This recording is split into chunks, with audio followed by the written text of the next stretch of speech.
রাষ্ট্রপতি পদে কর্তব্য নতুন রাষ্ট্রপতি হিসেবে দায়িত্ব গ্রহণ করায় ত্রয়োদশ জাতীয় সংসদের ঠাকুরগাঁও ১ আসন থেকে নির্বাচিত সংসদ সদস্য মির্জা ফখরুল ইসলাম আলমগীরের সংসদীয় আসন শূন্য ঘোষণা করা হয়েছে। একই সঙ্গে তার সংসদীয় আসনে আগামী ৯০ দিনের মধ্যেই উপনির্বাচন আয়োজনে প্রয়োজনীয় প্রক্রিয়া শুরু করেছে নির্বাচন কমিশন। আমরা ওয়াইফাই ছাড়াই ধূপধাপ আপলোড করি, কারণ আমাদের কাছে বেশি জিবি আছে। বেশি জিবি জিতবেন মাইজিপি অ্যাপে।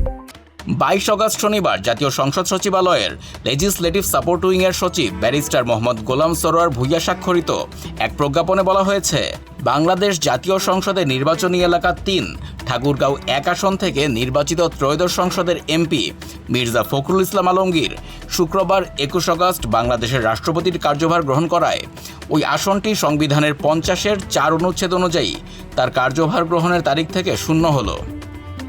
শূন্য হওয়া আসনটিতে উপনির্বাচন আয়োজনের প্রয়োজনীয় ব্যবস্থা গ্রহণের জন্য প্রজ্ঞাপনের অনুলিপি নির্বাচন কমিশন সচিবালয়ের সিনিয়র সচিব বরাবর পাঠানো হয়েছে।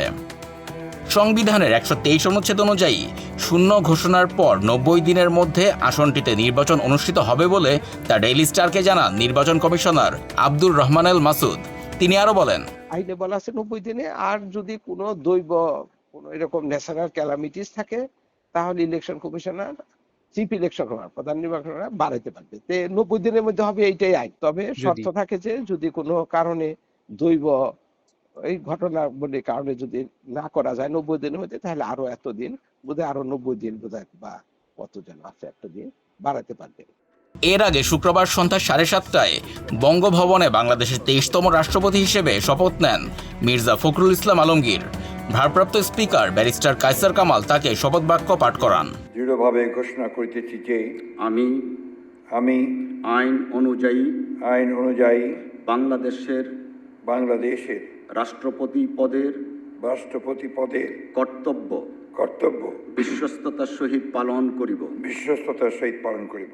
আমরা ওয়াইফাই ছাড়াই ধূপধাপ আপলোড করি, কারণ আমাদের কাছে বেশি জিবি আছে। বেশি জিবি জিতবেন মাইজিপি অ্যাপে।